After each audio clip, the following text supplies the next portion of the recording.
it all started over Halo. And we were just talking about doing something cool together, and he's like, he had an idea for this short, and he said he was going to email it to me, and after like 4 hours of Halo, I turned the computer and read it, and that's kind of how it started. Because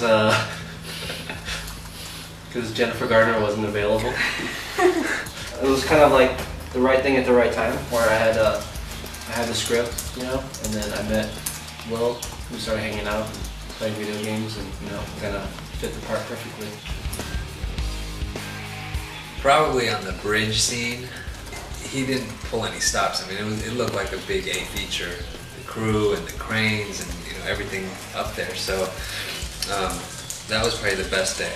You know, I mean, it's just shorthand when you work with friends because you just, you know, you finish your take and you walk over and he'll say like 2 words or whatever, and you're like, okay, got it, and you try it a different way. The good thing about this is we prepared a lot. You know, with the fighting, there was a lot of preparation. With the, you know, like us being on the same page as far as what the film was about. We had like, you know, probably months of conversation, like, you know, shooting back ideas back and forth. So when we were there, we were ready to go.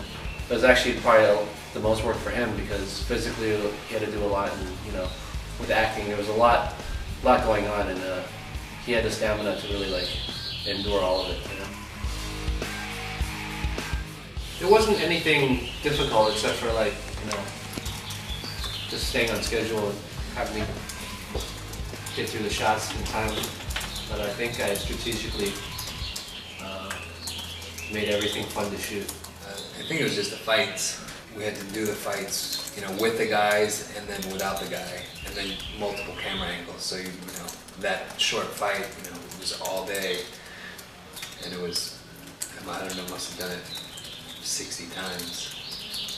Will knocked out one of the guys. He did a spinning back kick, and the guy like really got hit in the face, and he like passed out right before he hit the floor. Yeah, that guy was one of my Taekwondo idols growing up.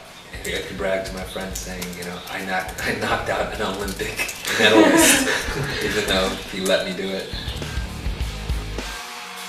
This, you know, being friends with Joe, it allowed me to kind of go behind closed doors, watch how they edited, watch how he, you know, put the soundtrack on or did all the, you know, music to it.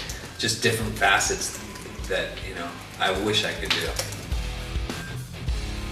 For me, like, I try to be creative as possible and do as much stuff in life that involves creativity.